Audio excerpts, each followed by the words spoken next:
যে দিল্লি গিয়ে আন্দোলন করো, ওয়াকাফের জন্য দিল্লি গিয়ে আন্দোলন করো, বলেছে না বলেন? তাহলে ওই রকম শয়তানকে ভোট দিয়া কি কোনো ইমানদারের উচিত হবে? কারণ ও যদি যেতে আগামী দিন মসজিদ মাদ্রাসার বিরুদ্ধে যখন আইন হবে, ও তার বিরুদ্ধে লড়বে না, ও বেঈমান মমতার হয়ে লড়াই করবে। উপরন্ত কি বলেছে? দিল্লি গিয়ে আন্দোলন করো, বলেছে না বলেন? তাহলে এইসব শয়তান যখন আগামী দিন আমাদের কাছে আসবে ভোট চাইতে, না আমাদেরও রাজ পাওয়ারের দরকার আছে না নাই? তো সেই রাজ পাওয়ারটা সামনে দিন আসছে, আপনারা কাকে সাপোর্ট করবেন একটু ভেবে চিন্তে করা দরকার তো নাকি? আপনি বলবেন রোজার মাসে কথা বলছে কেন? না, আরে আপনি যখন ভোটটা দেবেন আপনার তো ভাবা দরকার আমার এই ভোটটা ওয়াকাফকে বাঁচাবার জন্য যাচ্ছে না ওয়াকাফকে মিটাবার জন্য যাচ্ছে, এটা ভাবা দরকার আছে না নাই?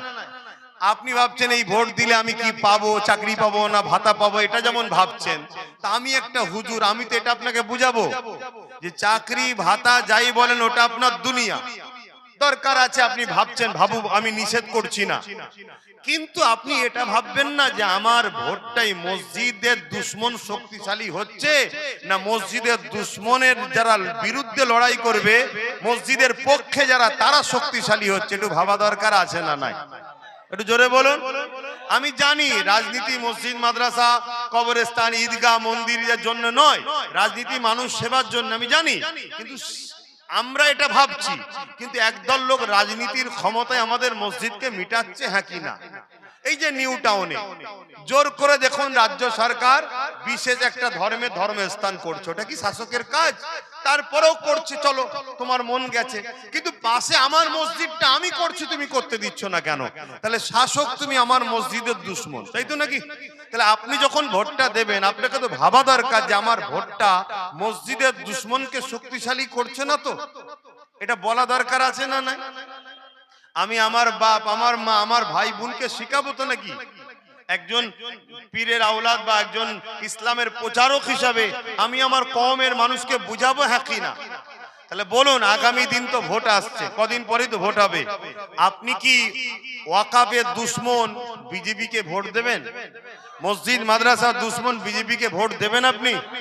আপনি কি তাহলে ওই বিজেপির আইনকে যে মেনেছে আমাদের রাজ্যের টিএমসি সরকার, একে ভোট দেবেন? জোরে বলুন। যদি দেন হয়তো আপনাকে ১৫০০ টাকা মাসে ভাতা দেবে গুটকা খাওয়ার জন্য, হয়তো আমার মা বোনেদেরকে ১৫০০ টাকা হাত খরচ দেবে, হয়তো মরে গেলে ২০০ টাকা কাফন কিনতে দেবে, ২০০০ টাকা, এটা ওটা হয়তো দেবে, আমি অস্বীকার করছি না, কিন্তু আপনি বলুন এগুলো যে দিচ্ছে এগুলো ওরা দয়া করে দিচ্ছে না আপনাদের জিনিস আপনাদের ঘরে ঘুরিয়ে দিচ্ছে? এবং যতটা আপনাদের তার 0% আপনাদের ঘরে দিচ্ছে না কেন? ওরা ছিল একদিন ভিখারি, মমতা ভিখারি ছিল, জানেন তো নাকি? ওর ভাইপো নাকি বলে ও তো ভিখারি ছিল, আজকে কোটি কোটি টাকার মালিক হলো কি করে? আপনারা ভোট দিয়ে জিতিয়েছেন বলে, তাই তো নাকি? তাহলে আপনাদের ভোটে জিতে ওরা কোটি কোটি হাজার টাকার মালিক হয়ে গেল। চলো চুরি করেছে আমি ওইদিকে যাচ্ছি না, কিন্তু আমার মসজিদ মাদ্রাসার দুশ্মন বিজেপি, সেই বিজেপির হাত থেকে বাঁচার জন্যই তো মমতাকে ভোট দিয়েছিলেন নাকি? এ আমাদেরকে বাঁচালো না বিজেপির আইনকে মেনে নিল? জোরে বলুন। তাহলে আগামী দিন মসজিদ মাদ্রাসা বাঁচাবার জন্য নওশাদের মতো আরো অনেক কটা তৈরি করা দরকার আছে না নাই? যাকে ভোট দিলে আমার রুজি রুটির কথাও বলবে এবং কমসে কম আমার মসজিদ যদি তৈরি নাও করে আমার মসজিদকে যেন বাঁচায় এ চেষ্টা যেন করে, তাই তো নাকি? না তৈরি করো কমসে কম বিরোধীও যেন না করে, তাই তো নাকি? তাহলে এই কথাটা আমার বলা আপনাদের ঘরে কি অন্যায় হলো? এটা আমার কমকে আমি বলবো না যে আপনার একটা ভোটেতে ইসলাম বিদ্বেষী শক্তিশালী হয়ে গেলে পুলিশ নিয়ে এসে আমার মসজিদ ভাঙবে, আপনি সেই লোককে ভোট দেবেন না, কথা ঠিক তো নাকি? আপনাদের এই পাশের বিধানসভা যে এমএলএ আছে নামটাই তো মুসলমান কিন্তু বেঈমান কাফের, ও নিজে প্রথম বলেছিল, একটু হাত তুলে তুলে বলুন, চান ওয়াকাফকে বাঁচাতে চান, কবরস্থান ঈদগাহকে বাঁচাতে চান, হাত নাবান। মসজিদ মাদ্রাসা কবরস্থান ঈদগাহকে মিটাচ্ছে কেন্দ্রীয় সরকার, আপনারা জানেন তো? কোন জোরে মিটাচ্ছে ভাই বলুন বলুন? রাজ পাওয়ারে। যদি বেটাদের দম থাকে সামনাসামনি আসুক না, কে রাজ পাওয়ার ছেড়ে দিয়ে সামনাসামনি এসে জুলুমটা করুক না, এই কথা শুনছেন তো নাকি? হ্যাঁ, আমরা 100ই জালিমদের 1000 যত উপরে ভারী হয়ে যাব। কথা বুঝে আসছে না? নাই বলুন ইনশাআল্লাহ। হ্যাঁ, কিন্তু ওরা রাজ ক্ষমতা দিয়ে আইন তৈরি করে জুলুম করছে, তাই তো নাকি? বলুন, ওদের হাত থেকে মসজিদকে বাঁচাবার জন্য আওলাদদেরকে যদি কেউ মনে করে ঘরে ঢুকিয়ে দেবো আর খেতে দেবো না, সে পাগল ছাড়া আর কেউ নাই। পথটা চলে গেলে তোর সব শেষ হয়ে যাবে রে পাগল। আর দাদা হুজুরের আওলাদ, ও ছোট বাচ্চা ছেলেও, আমার বাচ্চাকে অনেকে মুসাফা করে নজরানা দিতে যায়, আমি খবরদার দেবেন না, আমি দিতে দিই না। কেউ যদি হাত বেরিয়ে আমার বাচ্চাকে দিতে দেয়, আমি দিতে দিই না। নজরানা দিয়া সুন্নাত, না এখন দেবেন না। কথা বুঝে আসছে? ওটা আলাদা বিষয়। তো যাই হোক, এটা দাদা হুজুরের একটা কবুলিয়াতের সিলসিলা। এই সিলসিলাকেও মিটাবার চেষ্টা চলছে। আমি রোজার মাস ওইদিকে বেশি আর যাচ্ছি না, কারণ ইফতারের ব্যাপার আছে। ছেলেরা গেছে, যার যা খুশি দেন।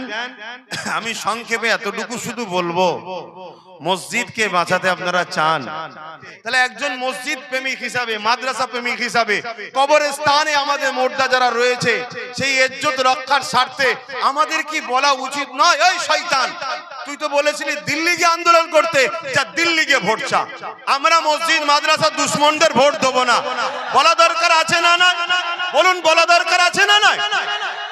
আল্লাহ যেন আমাদেরকে এই রোজার মাসের পবিত্র মাসে মসজিদ প্রেমিক বানান, মাদ্রাসা প্রেমিক বানান, এক কথায় ওয়াকাফের দুশমনদের বিরুদ্ধে লড়াই করার আল্লাহ যেন ক্ষমতা দেন। বলুন আল্লাহুম্মা আমিন। আচ্ছা, এই যে কথাগুলো বললাম, এটা কি রাজনীতি হয়ে গেল না ইসলামের দুশমন রাজনীতির অশুভ শক্তির বিরুদ্ধে বললাম? আমার দেশের রাজনীতি তো এরকম নয়, এরা তো রাজনীতির নামে সংবিধান বিরোধী কাজ করছে, তাহলে এদের বিরুদ্ধে বলা দরকার আছে না? নাই। তাহলে আমার শেষ কথা এতটুকু মনে রাখবেন, আল্লাহ রসুল বলেছেন, কেউ জালিমকে, কোন মুসলমান যদি, মন দিয়ে শুনছেন, জালিমকে, এতগুলো রেকর্ড হচ্ছে মিডিয়ায়, রেকর্ড করছো তো ভাইরা? হচ্ছে তো? রেকর্ড থাকবে তো? এতগুলো মিডিয়ার সামনে চ্যালেঞ্জ দিচ্ছে, আপনারাও শুনছেন।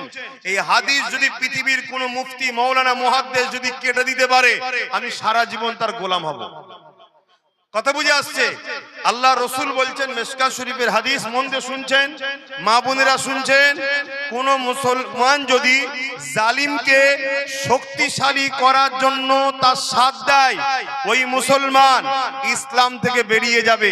যে ইসলাম থেকে বেরিয়ে যায়, তার ঈমান থাকে, যার ঈমান থাকে না, তার নামাজ, তার রোজা, তার হজ, তার যাকাত, তার দান, তার খায়রাত, সে যতই বলুক আমি মোল্লা, আমি মুসলমান, সে কি জান্নাত পাবে?